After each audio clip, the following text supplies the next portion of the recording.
Himanshi Khurana exposed again. So these are the 27 November, her birthday celebration pictures. Earlier she said that she suffered violence on that morning. Look at the celebration of Himanshi after violence. Trust me guys, she was very disturbed and depressed on 27th November 2023. Madam, लेकिन उस रात तो आप आपके new boyfriend के साथ birthday मना रही थी और आसिम रियाज तो उस टाइम यहाँ था भी नहीं, ना उसने आपको बर्थडे विश किया, इसलिए आपने उसके नेक्स्ट डे ब्रेकअप का पोस्ट करा था। शायद आपने आपके न्यू बॉयफ्रेंड के बारे में लिखना था, बट नशे में आपको याद नहीं रहा, कोई ना होता है। फर्स्ट, सना की पॉपुलैरिटी बर्दाश्त नहीं हुई बिग बॉस में, सिट पे ट्राई नहीं चली, आसिम को पकड़ा, इविक्ट हुई, देखा, वापस आई, बॉयफ्रेंड को डंप किया और आसिम को एक्सेप्ट किया। अब आसिम को यूज करके सना के खिलाफ इंटरव्यू देके अटेंशन ली। Now I understand why Asim reacted like that. Girlie started this, and when Asim reacted, her fans can't take it well. Then who asked her to speak all this nonsense? There's always a limit and she crossed it. So according to her allegations, Asim did violence with her on early morning of 27th November 2023. The day when he was in London for Built-in Pain Volume 2 shoot, and after Mad, she managed to celebrate her birthday and post the picture too by 4 p.m. after 2 days. He even came to pick her up from airport after coming back from London. I mean, the girl is exposing herself. This is insane, bhai. She says things and later might completely deny it. Now she's denying forced conversion. Did she watch her own podcast and all the AI images Paras put? This forced conversion angle was so not required. You are blaming a community and a religion because you both had an ugly breakup. Now she will use violence word and later say he just shouted at her. I don't trust this girl a bit. This whole podcast was so not required. Media set the narrative. Excuse me, how many years have you been in this industry? Didn't you know how big of a controversy your those statements would make? P.S. Not taking anyone's side, but do not try and shift the blame when you are the one who started it. Hey everyone, let's talk about Asim Riaz and Himanshi Khurana. और इनकी जो controversy है वो अब एक काफी अगली turn ले चुकी है। तो इससे पहले वाले पॉडकास्ट में हमने पूरी कंट्रोवर्सी डिटेल में डिस्कस की थी, कैसे हिमांशी ने पॉडकास्ट में कुछ एलिगेशंस लगाए थे और उसके बाद आसिम ने उन एलिगेशंस को डिनाई किया था।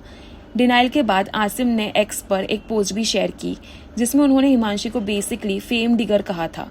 उनका पॉइंट ये था कि कुछ लोग किसी पर्सन को नहीं बल्कि उनके नाम, इमेज और उनके साथ रहने से मिलने वाली पॉपुलैरिटी को प्यार करते हैं। और आसिम ने इनडायरेक्टली ये भी कहा था कि उनका नाम और करियर उन्होंने खुद इयर्स ऑफ हार्ड वर्क से बिल्ड किया है, तो किसी और को इसका क्रेडिट नहीं लेना चाहिए। अब इसके बाद हिमांशी ने भी एक्स पर एक काफी लंबा पोस्ट डाला और इस पोस्ट में हिमांशी ने कुछ ऐसी बातें मेंशन की है जो इस कंट्रोवर्सी को और सीरियस बना देती है।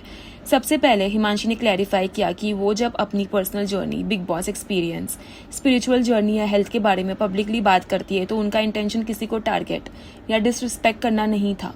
लेकिन फिर उन्होंने ये भी कहा कि उनकी हेल्थ और उनके स्ट्रगल्स का मजाक बनाया जा रहा है और उनके एक्सपीरियंसेस को क्वेश्चन किया जा रहा है, तो अब उन्हें लाइन ड्रॉ करनी पड़ेगी। और यहाँ से पोस्ट का सीरियस पार्ट शुरू होता है। हिमांशी ने कहा कि अगर बात प्रूफ्स की है तो फिर वो भी फैक्ट्स और एविडेंस के साथ बात करने के लिए रेडी है।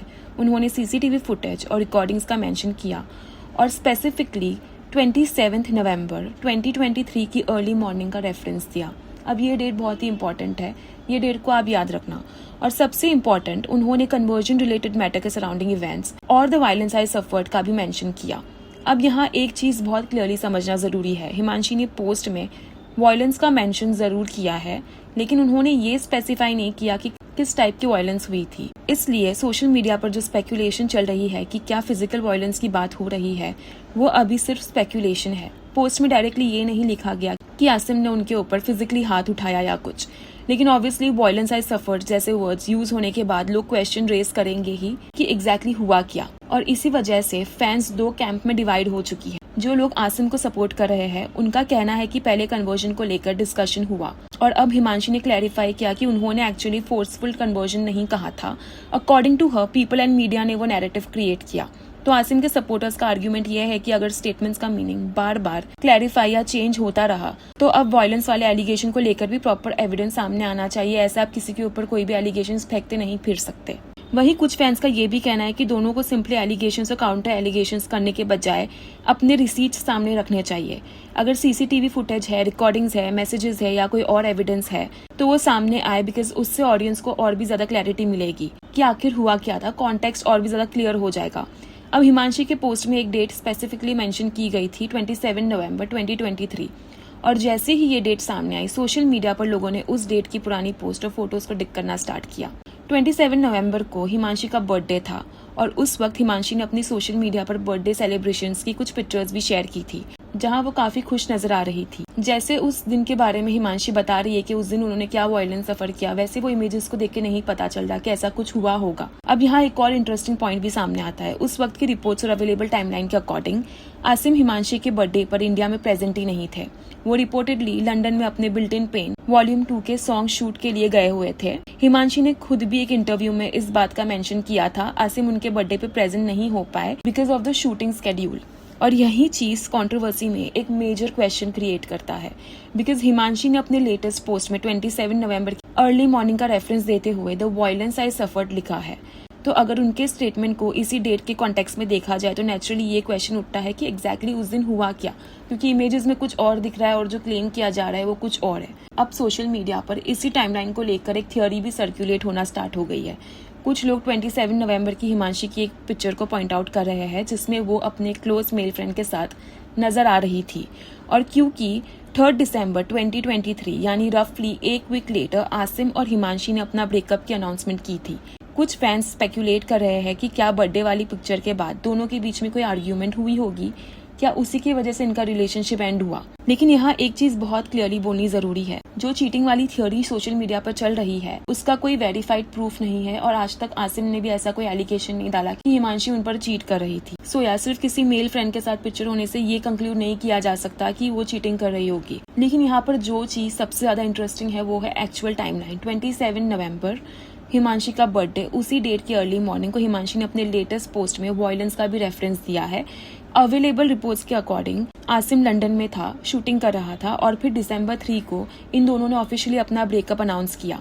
तो ऑब्वियसली ऑडियंस के पास बहुत सारे क्वेश्चंस हैं, क्योंकि अगर हिमांशी का वायलेंस आई सफर्ड वाला रेफरेंस स्पेसिफिकली 27 नवंबर की इंसिडेंट से रिलेटेड है, तो आसिम की लोकेशन उस वक्त इस स्टोरी का एक इम्पोर्टेंट पीस ऑफ कॉन्टेक्स्ट बन जाता है, क्योंकि अगर वो लंदन में था, इंडिया में नहीं था, बर्थडे में प्रेजेंट नहीं था, तो वायलेंस हुआ कैसे। सो या अभी तक हिमांशी की तरफ से सिर्फ वायलेंस का क्लेम आया है। उसको सपोर्ट करने के लिए कोई भी publicly shared CCTV footage, recording या ऐसा कोई एविडेंस सामने नहीं आया है। ऑल्दो उन्होंने अपने पोस्ट में कहा है कि वो फैक्ट्स और एविडेंस के साथ चीजें शेयर करने के लिए प्रिपेयर्ड है। अब आते हैं नेक्स्ट इंटरेस्टिंग क्वेश्चन के ऊपर, एंड दैट इज आसिम ने हिमांशी को फेम डिगर कहा ही क्यों। इसको समझने के लिए थोड़ा बिग बॉस 13 का कॉन्टेक्स्ट समझना पड़ेगा।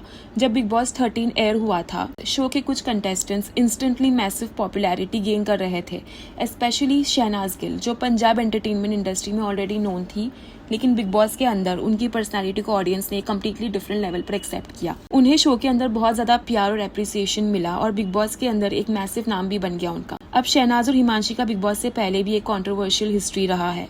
पंजाब इंडस्ट्री में दोनों के बीच में एक पब्लिक फॉल आउट हुआ था। शहनाज ने हिमांशी के एक सॉन्ग को लेकर मजाक किया था, जिसके बाद हिमांशी ने उन्हें पब्लिकली कॉल आउट किया। उस कंट्रोवर्सी में initially public support largely Himanshi के साइड था, लेकिन फिर बिग बॉस में शहनाज आई और सिचुएशन कम्प्लीटली रिवर्स हो गई। शहनाज की रॉ और अनफिल्टर्ड पर्सनैलिटी ऑडियंस को इतनी पसंद आई कि उनकी पॉपुलैरिटी स्काई रॉकेट कर गई, और इसी बीच हिमांशी वाइल्ड कार्ड कंटेस्टेंट के तौर पर बिग बॉस में एंटर हुई। जब हिमांशी शो में आई, शहनाज का एक मैसिव इमोशनल ब्रेकडाउन भी देखने को मिला। उस वक्त सोशल मीडिया पर एक नैरेटिव चलने लगा कि हिमांशी अलेजिडली शहनाज की पॉपुलैरिटी और उससे मिलने वाले प्यार से बहुत ही ज्यादा जेलस है, और इसी वजह से वो शो में शहनाज का गेम खराब करने आई है। यानी तब से हिमांशी के अराउंड एक नैरेटिव चल रहा था कि वो फेम के लिए बिग बॉस में आई है। शो के अंदर शहनाज और हिमांशी के बीच में फाइट्स और कन्फ्रंटेशंस भी हुए, एंड इवेंचुअली ऑडियंस का जो मेजॉरिटी सपोर्ट था वो शहनाज के साइड पर ज्यादा था। फिर इसी शो में हिमांशी और आसिम का भी इक्वेशन स्टार्ट हुआ। आसिम की भी बिग बॉस के थ्रू एक मैसिव फैन फॉलोइंग बन चुकी थी, और जब हिमांशी और आसिम की केमिस्ट्री ऑडियंस को पसंद आनी स्टार्ट हुई तो एक कम्प्लीटली नया फैंडम क्रिएट हुआ। उनके नाम का हैशटैग भी ट्रेंड करने लगा। लेकिन यहाँ भी हिमांशी के अगेंस्ट एक सिमिलर नैरेटिव बना। At that time Himanshi already engage थी। जब वो शो से बाहर गई, उनके एग्जिस्टिंग रिलेशनशिप में प्रॉब्लम्स हुई, एंड इवेंचुअली वो रिलेशनशिप एंड हुआ।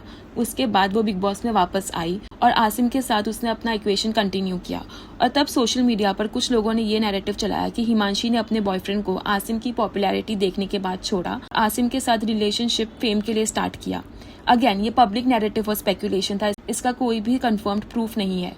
बट आसिम और हिमांशी के रिलेशनशिप के साथ ये फेम वाला एंगल तब से ही अटैच रहा है, ये कोई नई बात नहीं है। और इंटरेस्टिंगली कुछ आसिम फैंस भी इस रिलेशनशिप को सपोर्ट नहीं करते थे। हिमांशी को शहनाज के फैंस के साथ साथ आसिम के भी कुछ फैंस की तरफ से मैसिव ट्रोलिंग फेस करनी पड़ी। हिमांशी ने बाद में ये भी शेयर किया था कि बिग बॉस के बाद उनकी मेंटल हेल्थ काफी इफेक्ट हुई और वो डिप्रेशन से गुजरी बिकॉज ऑफ द ट्रोलिंग। अब यहाँ कुछ लोगों का कहना है कि आसिम के पास ऐसी कौन सी रेलिवेंसी है कि हिमांशी उनसे फेम लेगी, लेकिन ये भी नहीं इग्नोर कर सकते हैं कि जिस मोमेंट हिमांशी ने ये स्टेटमेंट दिया वो खुद ऑल ओवर द न्यूज आ गई है और कंट्रोवर्सी के सेंटर में है। आसिम का बिग बॉस वाला फैन बेस भी काफी मैसिव रहा है। आज भी बिग बॉस 13 को याद किया जाता है और आसिम का नाम उस सीजन के मोस्ट टॉक्ड कंटेस्टेंट में आता है। और अगर आप पारस के पॉडकास्ट चैनल का ओवरऑल कंटेंट देखोगे तो बिग बॉस कंटेस्टेंट के पॉडकास्ट में आसिम का नाम या उनसे रिलेटेड रेफरेंसेस कभी कभी डिस्कशन का पार्ट बनते हैं। वो स्लाइटली डिग लेते हैं आसिम के नाम पर। हिमांशी वाले पॉडकास्ट के व्यूज भी उनके कुछ प्रीवियस पॉडकास्ट के कंपैरिजन में काफी ज्यादा अटेंशन लेते हुए दिखा। तो ऑब्वियसली ये कहना कि आसिम रेलेवेंट नहीं है, वो कैसे फेम देगा, तो ये थोड़ा अनफेयर हो जाता है। क्योंकि सोचने वाली बात है, अगर आसिम का नाम और उनके साथ रिलेशनशिप वाली कंट्रोवर्सी डिस्कस नहीं होती तो क्या पॉडकास्ट को सेम लेवल ऑफ हाइप मिलता। और यहाँ एक और इम्पोर्टेंट पार्ट जो लोग बार बार मिस कर देते हैं, आसिम ने ये कंट्रोवर्सी स्टार्ट ही नहीं की। पहले हिमांशी ने पॉडकास्ट में अपनी साइड शेयर की, तो आसिम की करंट स्टेटमेंट्स को बेसिकली उन एलिगेशंस के रिएक्शन के तौर पर देखना चाहिए। अब लोग आसिम को बॉडी शेमिंग के लिए कॉल आउट कर रहे हैं, लेकिन यहाँ थोड़ी सी हिपोक्रेसी भी नजर आती है। बिकॉज जब हिमांशी ने पब्लिकली रिलेशनशिप को टॉक्सिक बताया, उनके एक्सपीरियंसेस और हेल्थ इश्यूज को रिलेशनशिप के कॉन्टेक्स्ट में डिस्कस किया और इनडायरेक्टली उनकी जो भी हेल्थ प्रॉब्लम है उस सब का इल्जाम उन्होंने आसिम पर लगाया, तब ऑडियंस ने उसकी बात सुनी, उसको अप्रिशिएट किया। क्यों? क्योंकि तब वो अपनी साइड ऑफ स्टोरी शेयर कर रही थी। लेकिन जब आसिम ने पब्लिकली उसका रिस्पॉन्स दिया तो सडनली उनके रिएक्शन को कम्प्लीटली अनएक्सेप्टेबल बोला जा रहा है। और जो फिटनेस वाली बात को स्पेसिफिकली देखे तो आसिम का क्लेम था कि रिलेशनशिप के दौरान उन्होंने हिमांशी को फिटनेस की तरफ पुश किया। अब किसी को फिटनेस या हेल्दी लाइफस्टाइल के लिए मोटिवेट करना अपने आप में बॉडी शेमिंग नहीं होती। बॉडी शेमिंग तब होती जब आप किसी के बॉडी वेट का मजाक उड़ाओ या उनके अपीयरेंस को डिमीन करो या उनको इंसल्ट करने के इंटेंशन से टारगेट करो। यहाँ पे आसिम का पॉइंट ये था कि उन्होंने हिमांशी को फिटनेस जर्नी के लिए एंकरेज किया, और वो भी उस कॉन्टेक्स्ट में जब उनके ऊपर एलिगेशंस आए कि रिलेशनशिप की वजह से हिमांशी को स्ट्रेस, हेल्थ इश्यूज और दूसरी प्रॉब्लम्स फेस करनी पड़ी।